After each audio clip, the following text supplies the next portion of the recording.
Hey everyone, my name is Rob. Welcome back to the Movie Vault. I'm delighted to be joined by my good friend Vanessa here for this brand new series I'm doing today. It's called Inside My Movie Collection. So, hey Vanessa, thanks for joining us here today. Hey, Rob. Hey, everyone. Thanks for having me. This is really cool. So, for viewers of this new series, what I kind of wanted to do here is I'm going to invite a guest on for every different episode. We have a kind of a set list of questions I'm going to go through, which will kind of give us an insight into your movie collection, and I'm going to answer some of them as well. And yeah, should be a good one. And hopefully, people might get some recommendations or something out of these answers that we're going to give. All right. Sounds awesome. Cool. So we're going to kick it off here. So everyone who watches my channel knows I'll collect anything 4K, Blu-ray, DVD, Laserdisc, VHS, 8mm, 16mm, 35mm, 70mm, anything, vinyl, CDs, tape, all of it. So first question to you, Vanessa, is what sort of formats are you working with within your movie collection? Okay. So I think I should say this first is that I'm a minimalist. So even though I love to collect, I like to keep my collection very small. So right now I only have one 4K disc, and that's Gladiator. And then the rest of my collection is a combination of Blu-ray, DVD, and digital. Okay, so next question is, do you remember like what the first movie is in your collection, or maybe one of the oldest movies that you have in your collection? Okay, so as a child, even though my family was always into movies, we never really had a collection of VHS tapes. I grew up in the 80s, so I was born in 82, and that was like at the height of VHS, the 80s and the 90s. So until I started getting into movies at around 6, 7 years old, we never really owned any VHS tapes. It's when I started asking my parents to get me this movie or that movie that we started accumulating stuff. So the earliest VHS tape that I could remember that we had was Home Alone and Batman Returns. Batman Returns was like my favorite movie as a kid. Yeah, Freaking loved that movie. So my first standout. yeah, I think it was a lot of our first Yeah. standout movies. Now, a funny thing happened. So I moved out of my parents' house almost 3 years ago. And at the time, before I moved, I had an enormous movie collection. And at that time, most of it was DVD box sets and DVDs and Blu-rays. And a lot of it was classic film. So when I was preparing to move, I knew that I didn't want to pack all those discs because it was just going to be like 25 boxes of stuff. So I didn't want to do that. So what I did was I threw out, or I recycled all the packaging. Even, I know, I told this story to Daisuke and he was just like wincing. Yeah. So I got rid of all the packaging, even on the special edition, numbered, limited edition box sets. I got rid of everything and I just kept the discs. And then I put the discs into CD binders. Yeah. And that's how I transported my movie collection from my parents' house to my apartment. So right now that I'm back at my parents' house, my physical collection is very small. I don't have much. So I can tell you what my first DVD was back in the day when I started purchasing movies with my own money. Mm. That was the Criterion DVD release of My Man Godfrey. That was the first disc I ever purchased with my own money. And I remember back then, this was like in the mid 2000s or early 2000s, that cost $36 Canadian. So back then that was a lot of money. Yeah. And I remember going to the store and picking it up because I loved that movie and I had it on VHS, but I now wanted to upgrade to DVD. And I remember picking it up going, why the hell is this thing so expensive? Because I didn't know what Criterion was. So yeah, that was the first DVD I ever purchased. But again, because I cleaned out my collection, I don't have it anymore. Yeah. That's what a cool movie for the first one. I have, I will show you guys something quick here. I remember my first, same as yourself, Vanessa, like when I kind of, the collection I have now is mainly started when I started buying DVDs. My first DVD that I remember buying before I even had the player was Blade from, whatever year Blade was. I think it was 98 when I bought it. Yeah. And like you're saying, funny enough, like we weren't on, currency wasn't euros at the time, it was like Irish pounds, and it was £40. And that Oh, was like crazy, yeah. for Blade. But I haven't got Blade to show here in this video, but I do have the oldest thing was, again, same as yourself, 80s kid. So I was born in 83. So video shops was the thing. So when my video shop closed down, I was able to buy what I used to rent all the time. So it's Airwolf, the movie, on VHS, which is like super old. You can see it's all wrecked there. And if I kind of open real quick, you might be able to see the please rewind sticker. Oh, that's the best. So does it have a distinct video shop smell to it? Maybe not now, because I recently, I think last year, I put it into a new case because it was, the case was pretty wrecked. But yeah, that was super cool. I was able to buy that right as the VHS shop was closing down. But I think it's probably unplayable, and I have the Blu-ray of it now, so that's pretty cool. But yeah, I have to, as you're saying about Daisuke Winston, that's a pretty crazy story. But I applaud you for your commitment to kind of minimalizing your collection. Don't applaud me, because it's something I regret to this day. Even though I'm a minimalist and I don't like clutter, I oh my God, just talking about it, I feel such a sense of shame and regret.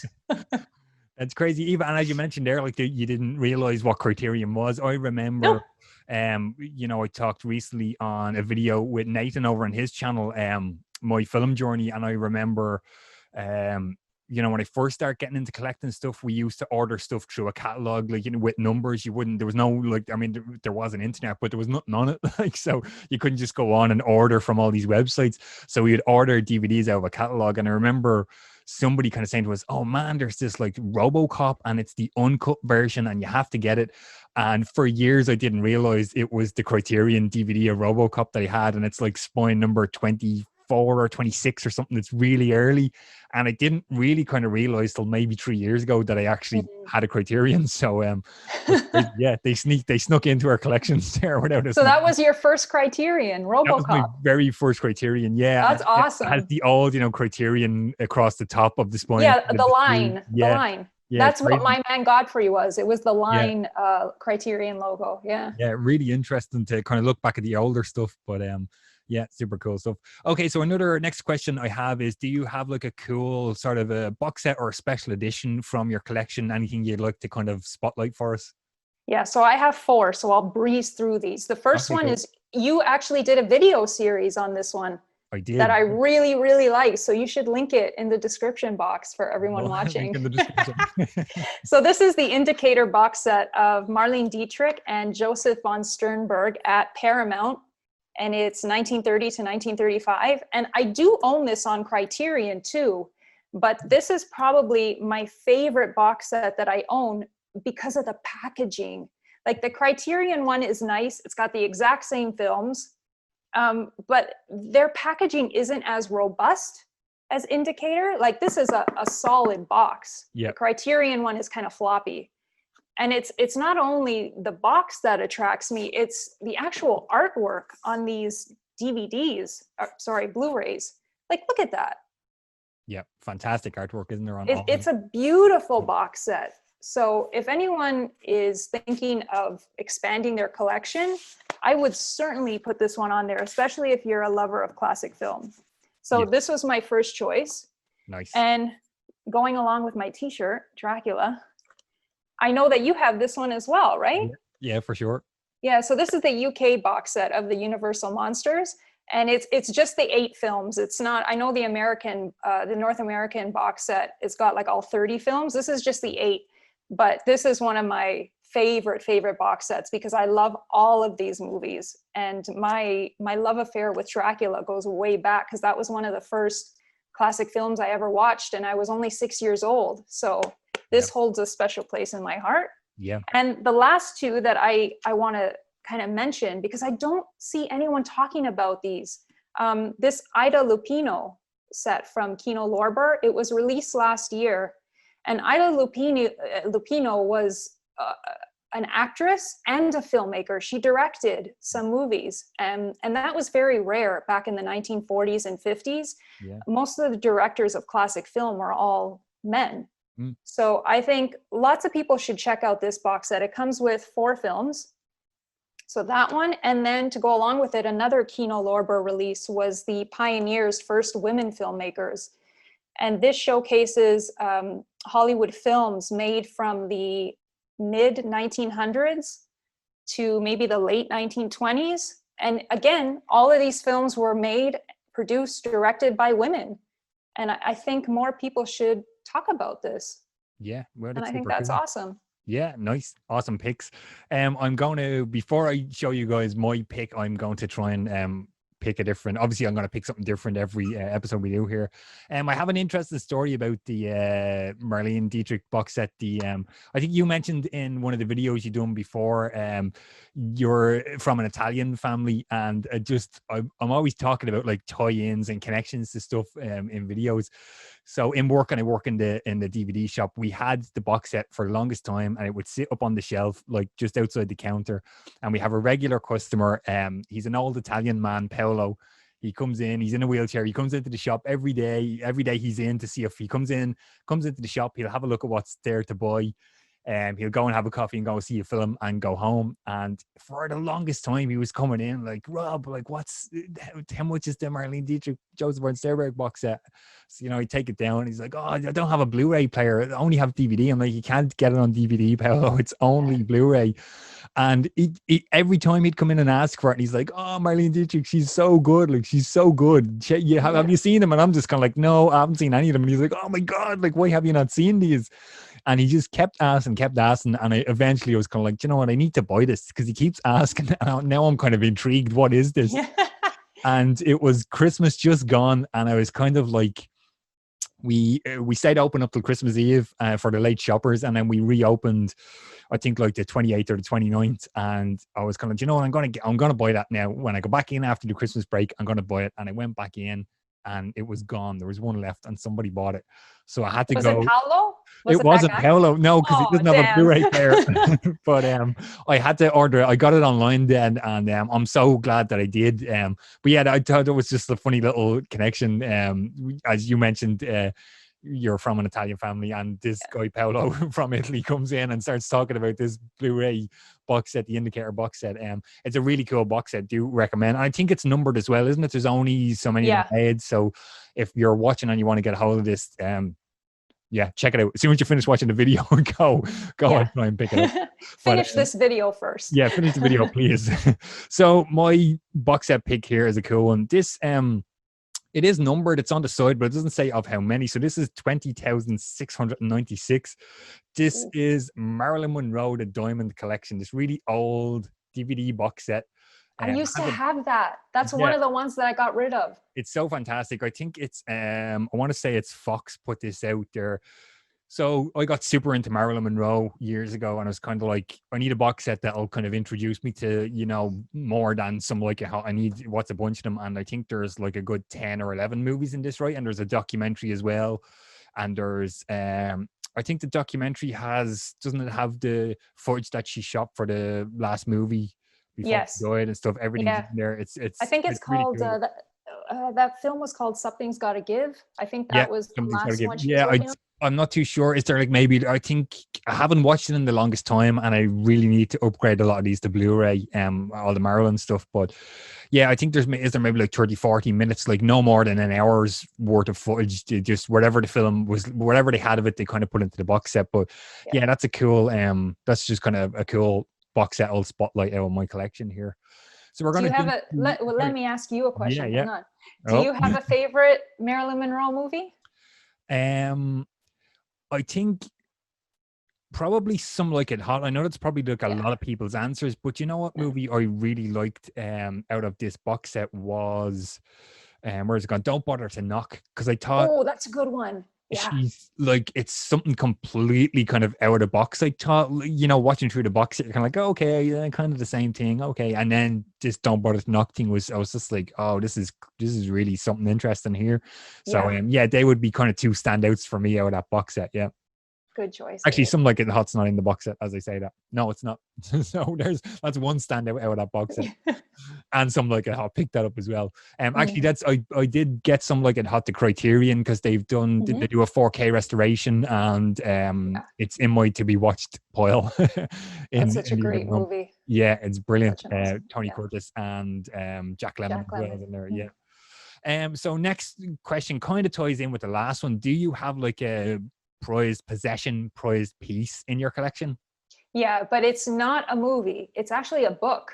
Oh, that's cool. And so for anyone who doesn't know, and I'm not even sure that you know, but I collect a lot of classic film books. And I have done since I was a young teenager. So around like 12, 13 years old, I started collecting books on classic film. And the first one that I ever got is this. So it's Fred Astaire's autobiography called Steps in Time. And it was released in 1959. And my aunt, the one who introduced me to classic film at 6 years old, she bought me this one Christmas, I think in 1996, if I'm remembering correctly. And when I opened my present and I saw this, I immediately started bawling. I was like ugly crying. So this was the book that started off my entire classic film book collection. And I will remember getting this for the rest of my life. It's so vivid in my mind, that Christmas Eve. It was an incredible gift. And being so young back then, I didn't understand that you could actually go to a bookshop and get first editions. So I thought that anything that had been published before was gone. You couldn't find it anymore. So the fact that I opened my gift and I found this from 1959, like totally blew my mind, because I didn't understand that people could still buy these things. So yeah, this is my most prized possession. I love it. Great one. Yeah, fantastic. Brilliant stuff. I am going to hit you guys with a kind of a not a DVD or a Blu-ray, but sort of movie connected. So if you're familiar with the channel, you know, if I was pushed, I would say my favorite film ever is The Crow. So when I started working as a projectionist way back when in 2002, I was obsessed with like, can we get a 35mm print of The Crow? Can we get a 35mm trailer? So it might be kind of dark, but over here behind me, I have a collection of trailers that I kept. Trailers would just be thrown out from the cinema when they were finished with. So I start saving a couple of good ones. So I have about 200 35mm film trailers. Wow. So I think it was like from 2002 up until last year, I was on a mission to like find something to do with The Crow on 35mm film. And I have to shout out a projectionist friend of mine in the States, Eve, because he spotted this on eBay, and I paid a small fortune for a brand new 35mm trailer of The Crow that was never ran through a projector. And it's super cool. You see The Crow flat there on it. So flat means the aspect ratio. So 185 to 1. We would call that flat, and like 235 to 1 or 239 to 1 is CinemaScope. So it's just kind of like a projection term. But yeah, it's a brand new trailer. It's super cool. I found the trailer on eBay, or on YouTube, I should say, that matches what this is. I opened it up on the bench. And yeah, I just super got obsessed with The Crow years ago. And I was so tempted to like bring this into work and run it and watch it on the big screen, but I don't want it to go through a projector. I'm just terrified of it being wrecked. Yeah. So yeah, it's definitely paid a small fortune, and I'm so glad I did, because I haven't seen one since 2002 up to last year, and I haven't seen another one since then. So yeah, definitely delighted that I got that. It's super cool when you open it up. It has like film house that would make the trailers, 1993. And the film came out in 94 then, and I know a lot of people don't want to talk about Miramax, but Miramax is on there and stuff, and there's if you're familiar with trailers, there's kind of handwritten stuff, and then there's the actual, what the trailer that would be shown on screen. So yeah, there's some super cool stuff. And what a soundtrack for the Crow. So, you would remember, older trailers, they would sometimes have the trailer and then they would kind of show, like The Crow, Brandon Lee, and then it would be like the bands who had songs in the movie. Yes. And like Nine Inch Nails, The Cure, like, it's so good. That's the whole end of the trailer, but it's really, really cool. So that's one of my prized possessions. I only have a couple, but And I don't think I've shown it on the channel here before. Maybe, actually, now that I said I have, I think I've shown it, and I have a whole Crow collection video.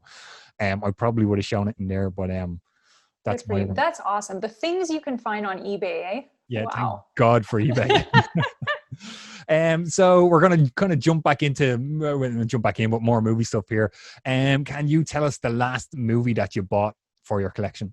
So on digital, the last movie I bought was The Black Cat from 1934. Nice. And that's starring Bela Lugosi, who I'm wearing. Yeah. And Boris Karloff. So that's the last digital movie I bought. The last physical Blu-ray that I bought was the Underworld collection and the Resident Evil collection, because they were both on sale on Amazon. So I bought those. You have to look out for those bargains. I ran a lot of the Underworlds on 35mm as a projectionist. I think recently I posted on Instagram, there was like, I had an anniversary of making up that print, the very first one. I saw that. Kate Beckinsale. I saw a program over here on TV. I can't remember the name of the program, but it's a guy who just kind of talks to actors and actresses and kind of people in the arts world and stuff. And she kind of, I don't know that she's a big fan of the movie. She was kind of sort of saying like, I just got pigeonholed as the girl in the leather outfit, and that kind of thing. But I really enjoyed those movies. Me too. I don't have any more. I think I had the first one on DVD, and it was one of those got loaned out and never came back. So I don't have any of them anymore. Resident Evil, I think I saw the first one and never saw past the first one. So that's a series I'd like to jump into at some point. So that's a good series. It reminds me so much of high school, because I think that the first two of them came out either in the middle of high school or just towards the end of high school for me. So every time I watch those movies, it takes me right back. Yeah, cool. My last addition to the collection, I didn't pull the trigger on this when it came out, and then somebody said to me, "Oh, Rob, they're limited, you've missed it." But I was luckily enough, thank God again for Amazon, Psycho, the 4K Steelbook. I was able to get. I think our good friend Cinema Dave talked about this on his channel. I wasn't even aware there was like an uncut version of the movie. And then I saw him, he talked about he picked up the Blu-ray version, and I was like, oh man, I need to, like, 4K this would be pretty cool in 4K. And yeah, so I finally pulled the trigger, and thank God I was able to find it. That's an awesome looking steelbook. Yeah, I did hear somebody had mentioned to me there was recently like a newer Hitchcock box set that looks like a house, and somebody had said to me there is issues with the audio on Psycho, that they had to kind of reissue replacement discs. So I haven't had the chance to check this out yet and see. There's some issue with the mono soundtrack or something on the 4K, so hopefully that's not the case. Yeah, no, fingers crossed. Yeah, let us know in the comments if you have that Psycho 4K. And, let Rob know. Let him know. No. We're keeping with the last movies. Can you tell us what the last movie is that you watched recently? Yeah, so last night on TCM, on Turner Classic Movies, every Friday night they're showing horror movies for the month of October. Cool. So last night they showed a movie called The Ghoul from 1933 starring Boris Karloff. And I figured, okay, I haven't seen this one. It's got Karloff in it. I'm going to love it. I didn't like it. Yeah. If I had to rate it out of 5 stars, I would probably rate it 1. Yeah. It was just all over the place for me. Again, I think coming off the success of The Mummy, which he filmed the year before in 1932. So this one called The Ghoul, there was a lot of Egyptian themes throughout. So they were probably playing off the success of The Mummy. And it was just a little scatterbrained, and the acting in it was very wooden and very stiff. So I didn't like it. I might try watching it again just to see, maybe there's something I missed. But yeah, that was the last movie I watched. Yeah, that's crazy. I have a funny recent story as well of watching. It's not my pick here. I'll show you guys in 1 second. But everybody I picked it up in an Arrow sale, I think back at the start of the year, The Long Goodbye, and it was like, oh man, this thing is the greatest. And I kind of watched it, and I was kind of like, yeah, was that it? Like, was that kind of... And I kind of, maybe that wasn't, as you said there, maybe on a revisit, I'll probably appreciate it more. Sometimes I kind of think that happens, but sometimes I kind of feel like movies are a bit too, if they get too hyped up, I'm kind of like, nah, I don't know if this is going to be any good. Yeah. But I'll hit you guys with one of my not funny sayings, something I say on the channel all the time is I'm a big fan of John Carpenter. I need to get a t-shirt with that made. You really should. Yeah, and funny enough, as big as a John Carpenter fan as I am, I still haven't seen all of his stuff. So I recently picked up this Masters of Horror Volume 1 or Season 1, Volume 1. So I didn't know anything about this at all. I came across this through, I think Dice Gage spoke about it. He done a whole series on John Carpenter movies a while ago. So Masters of Horror was like a TV show, I guess, in the States, where they kind of invited in different horror directors to kind of do an hour-long episode each. So this is like 3 episodes. John Carpenter has a cool one that he's directed in here called Cigarette Burns, which is a super cool tie-in. I never saw it before until I watched it. Walking Dead fans, Norman Reedus is the lead in this, and Udo Kier, is that how you pronounce his name? He's in there as well. He's been in a bunch of horror stuff. It's basically about Norman Reedus is like a film programmer in a cinema, and Udo Kier asked him to track down this like mysterious 35mm print of a film that like caused audiences to go crazy and kill each other years ago or something. Oh, so there's a lot of like awesome. cinema and projection stuff in it, which was a nice tie-in for me. Cigarette Burns. There's another 2 episodes on here. There's a H.P. Lovecraft one, Dreams in the Witch House. Stuart Gordon, he directed Reanimator. He does that one. And there is another episode called The Fair-Haired Child, directed by William Malone. House on Haunted Hill. Laurie Petty is in that, actually. I thought that was quite interesting, but no, neither of them were any good compared to the Carpenter one. So that was my my recent watched movies. Jumping on to the next one here, pre-orders. We're constantly, as collectors, we're always like, they're always hitting us with these pre-orders, and we have to get in there because everything's so limited. So do you have any pre-orders you're excited to come up, or one or any of them in particular? Yeah, there's one from Indicator, and it's their Columbia Noir #1 set. And I think it's been delayed. I think originally it was supposed to come out on November 26th, but now it's been delayed to November 30th. Not a huge delay, but whatever. So yeah, that's the only pre-order that I have right now. Otherwise, I mean, if I could pre-order everything, we're so spoiled right now. Yep. This year for physical media releases has been insane. But I mean, I got to do some Christmas shopping, so I got to budget somewhere. So that's my only pre-order that I have right now. Nice. You know what I want to say? I have like maybe 3 pre-orders at the moment. So I've had to kind of, that's it. No more than that. I know I'm seeing a lot of guys on YouTube, the collectors, you guys, Friday the 13th, the box set, the Scream Factory, Shout Factory box set. So, I'm a big fan of Halloween, and I somehow got the Halloween collection. It's well out of print now. That came out a few years ago, and I didn't want to miss out on this Friday the 13th box set. So I'm kind of waiting on Amazon to give the little old ship thing. I think it's arriving next week, and another big one, I guess, or at least over this side of the pond, as they say, is the Dawn of the Dead 4K from Second Sight. Oh, I didn't even know that was coming out. Yeah, so Second Sight Films, they're based in the UK. I work with them. I review a lot of their stuff. I want to say it's their first 4K release, and there's so many cuts of the film. Do you know what? I can't even recall. There's like 6 discs or something. It's something crazy. I believe the soundtrack's in there as well. And like a frustrating pre-order story is they announced it was going up on their website during lockdown, where it was like 12 o'clock noon. Go onto the website, order it. And then it kind of came out it was only going to be UK orders. So I live in Ireland, which is not UK, so they wouldn't take my order because I don't live in the UK.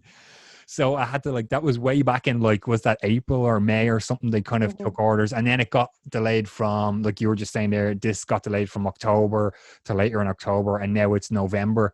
So finally Amazon took a pre-order off me, so I've done it through that. But I think what they've done in the meantime is they're going to give whoever ordered off their website, they're getting free kind of art cards or some sort of prints with it, which is nice. But, they kind of forget about everyone else who couldn't order from the UK. But yeah, that sucks. Yeah, they're my main 2 that I'm waiting on.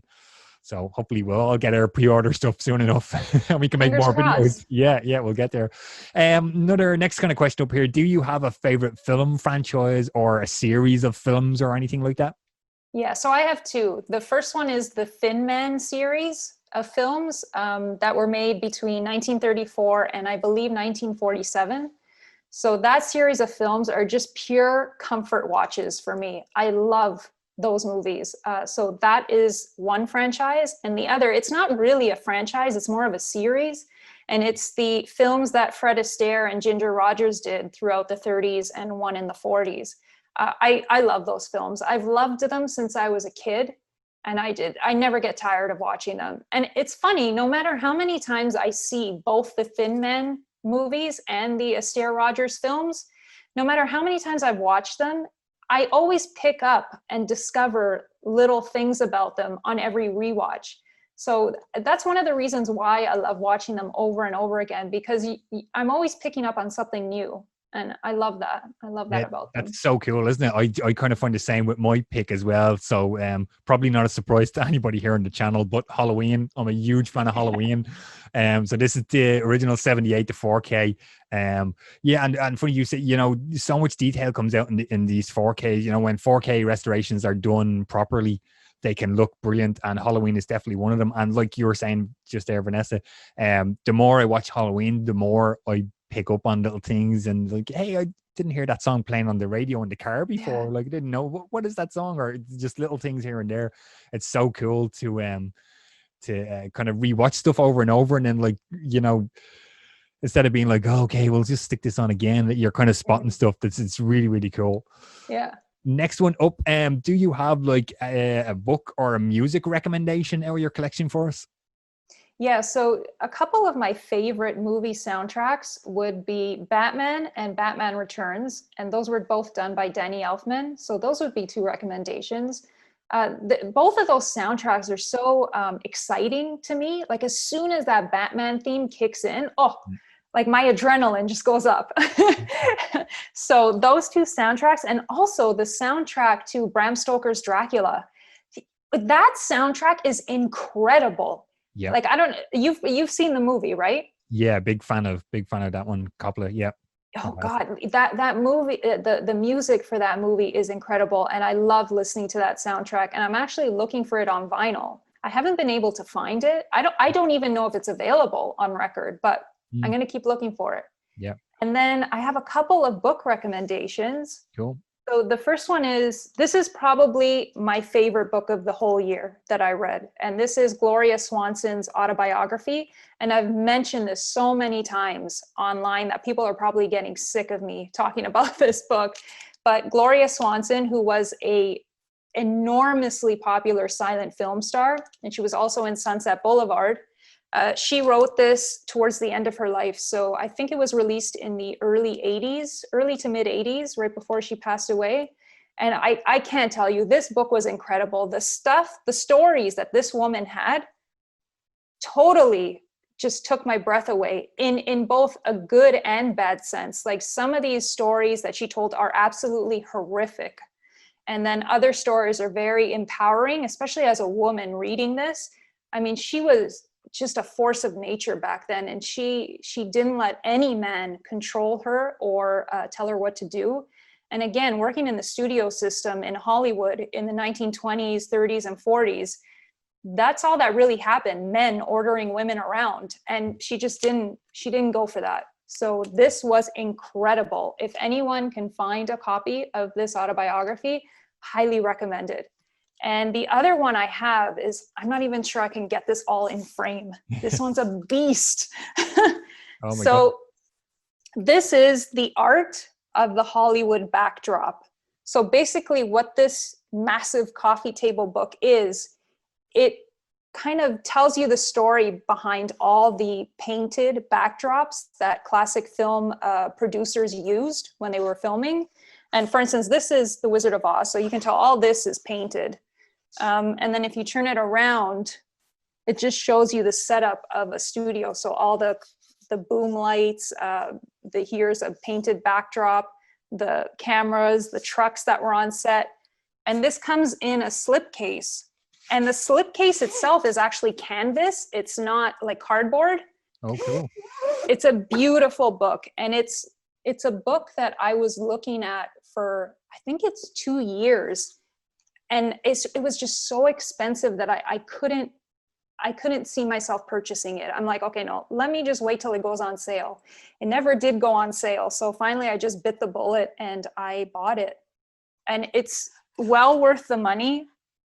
In Canada, when I purchased it, I think it was about $90 Canadian. So I'm not sure how much it costs in Europe or the States, but if you're a classic film lover, or even if you're into film production, I would highly recommend this one. It's a beautiful, beautiful book. Okay, so I have a cool book recommendation for you guys here. This is Marilyn Monroe, Bert Stern, the complete last sitting, I believe it's called. We have to kind of block it out because there's some nudity here on the cover, unfortunately. But this is a massive book. It's the complete kind of final photo shoot that Marilyn Monroe did before she passed away. I paid a small fortune for this. I was actually thinking earlier, I think it's the most expensive thing in my collection, DVDs, Blu-rays, and film and all that stuff. It's right up there with the Crow trailer, kind of just slightly behind it. But that was my book recommendation. Music recommendation I have for you guys. I was going to go something a little bit different. So I have a record of the High Fidelity show, the Hulu show. I have it in plastic, so there's probably like a mad glare off it here. But I love High Fidelity, the movie. I'm a big fan of John Cusack. And when I heard about the TV show, I was a bit kind of like, oh, I don't know about this. I'm like Zoe Kravitz. And then, you know, there's a cool connection because her mother was in the film with John Cusack. So I thought that was kind of interesting. And my friend Jessica recommended that I check it out. And I did, and I was blown away. I was really, really delighted with that I got to see it, and it was done really well. I like the role reversal with Rob being a girl in this one this time around. Zoe Kravitz was amazing. The soundtrack is brilliant, and I think recently they just announced it was cancelled. Season 2 was cancelled, so that's a bummer that they didn't kind of get to end it. But okay, so next question here for you, Vanessa. Do you have a couple of recommendations from your movie collection you can give us here?